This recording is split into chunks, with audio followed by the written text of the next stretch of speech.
Okay, today I want to talk to you about how to practice your speech. And there's two rules I have that are sort of two sides of the same coin.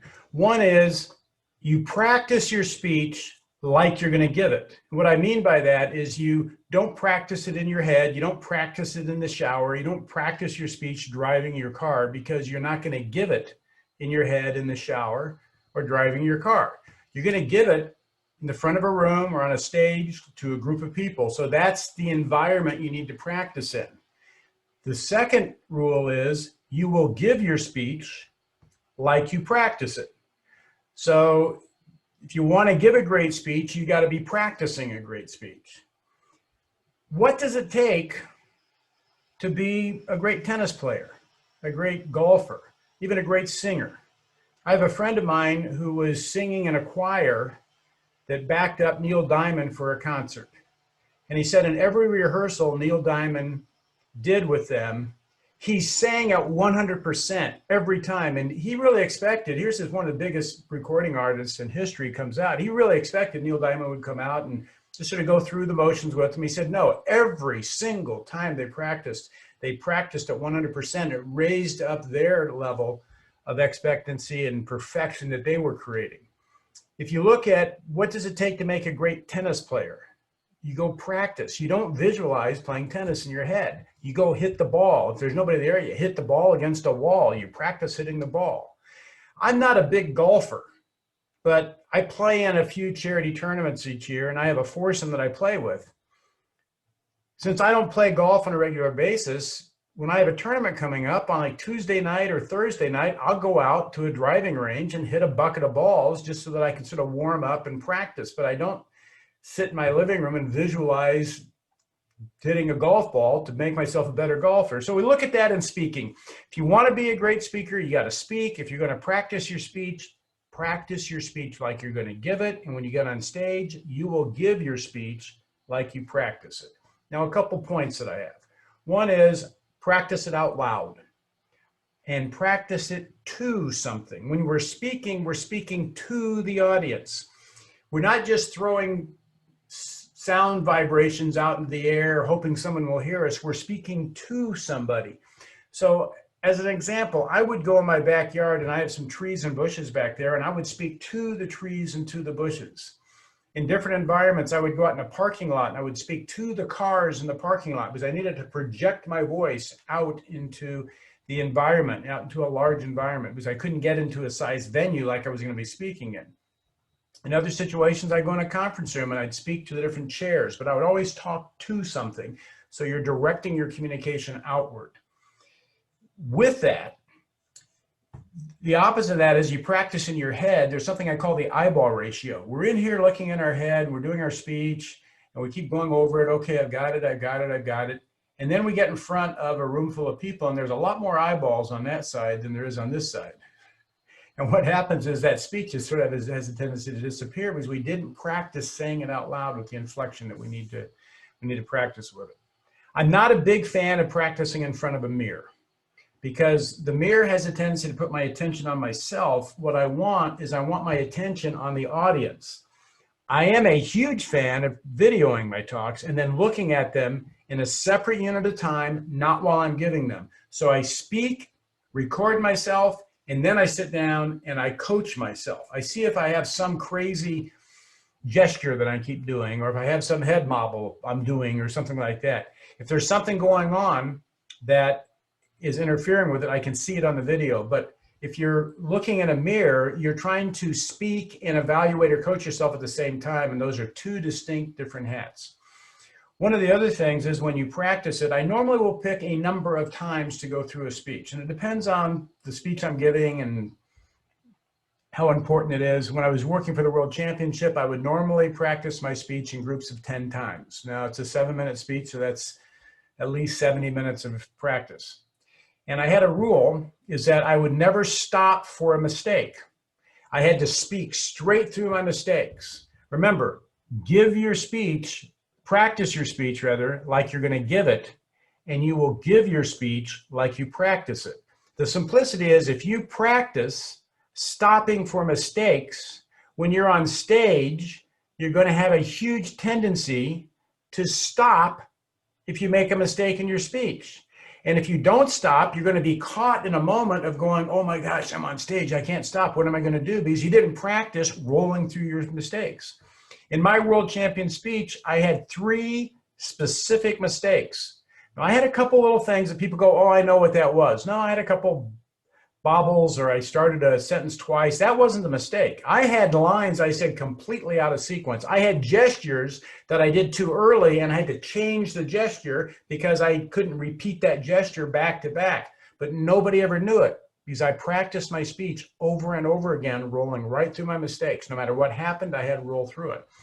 I also will pick a specific number of times to practice the speech. And this is a little bit like going to the gym and you say, okay, I'm going to go through the circuit 3 times. And you get about 1.5 times in the circuit and you go, man, I'm exhausted. I think I'll quit now. But if you already made the commitment to go through the circuit 3 times, then you're going to, okay, I said I do 3, I'll complete the 3. You do that before you get in the middle of your practicing. Typically when I practice a speech, I would say, I'm going to go through this 10 times. The first couple are pretty fresh and pretty good, but I don't really have the speech down really well. Then I go through an effort band, which is about speeches 3 through 6 or 7. And it gets really ugly and really tough. And I'm getting back down on the mechanics of the speech. And I'm trying to remember what word I'm saying. And I'm saying my sentences out of place. And I'm losing the life in the speech, but I'm getting the mechanics in the speech down. And finally, I get through where I've said it enough and I get the mechanics in the speech down. Now in speeches 7, 8, and 9 practice, you've got to put the life back in the speech.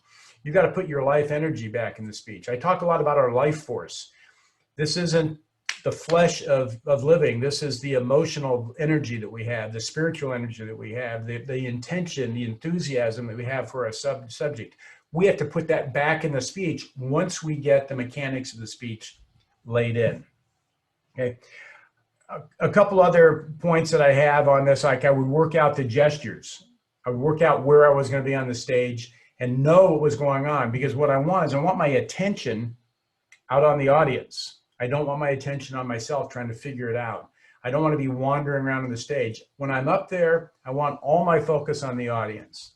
Okay. Now, a couple other things that I do in practicing, because it's very easy to practice a speech and lay in a specific memory pattern. There's a big difference between memorizing a speech and knowing a speech. And I'll just make this analogy. If you're in a new town, I have a long story about this, but if you're in a new town, you don't know where you're going, you can memorize what streets you go to get to your destination. Probably the town you live in, you know how to get where you're going. And if there's the traffic slow, you can loop around on another speech or another street, you know where you're going. In your speech, you need to know your speech. When you memorize your speech, you know the exact sequence of the words. And if you miss a word, you're lost. When you know your speech, you don't care if you miss a word. You know what you're saying, you know where you're going. Just like that street got stopped up a little bit, you go around the block and you get on a different street. You can do that in your speaking. That's probably a whole other topic I'll get into. But one of the things that I do to break my speech up and make it natural is I will practice it different ways. Now, when I say practice it like you give it, that's great. Practice it out loud, but I would practice it really loud. Then I would practice it really softly. Then I would practice it really fast. Then I would practice it really slowly. For my world champion speech, I actually went through the speech and put a pause between every word. So what I wanted to do was break up the memory phrases that I'd put in the speech so I could say the speech and stop anytime. And the example of this is like when we learn our alphabet. We get to L-M-N-O-P, and most of us as kids would say L-M-N-O-P. It was one sentence, one phrase, one sound that would come out of us. We get to H-I-J-K, L-M-N-O-P. I didn't want to get to the speech and go L-M-N-O-P with a series of words. I wanted to be able to break the word up, pause anywhere I wanted. If I got a laugh where I wasn't expecting it, I could stop because I wasn't already had a memory circuit I was working on. I was live, giving the speech, knowing what I wanted to say, but I could deliver the next word whenever I wanted to deliver it.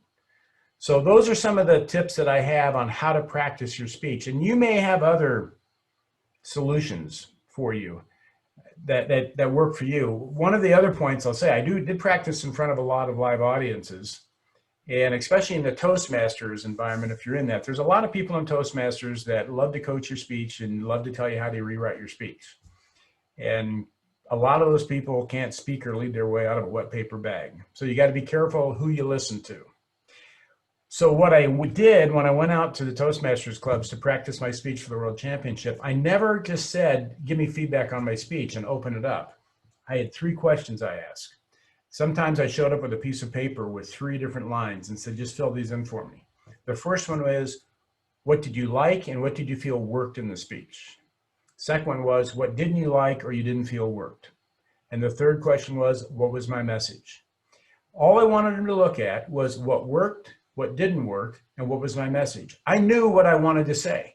If something wasn't working, just tell me it's not working. I'll figure out how to fix it. If things are working, I want to know that that really connected with you, that really made sense, you followed it straight through. So I was able to weed out the areas of my speech that people were having a hard time comprehending, or they were getting a different message from. There was something they disagreed with that part of it. It hit some core value. There were a couple things I had in there that I thought were humorous, but it turned out that I was actually insulting people in the process. I didn't even think of that. And I said, okay, take that out of the speech. So those are some of the keys I have on how to practice and prepare for your speaking. I will see you next week.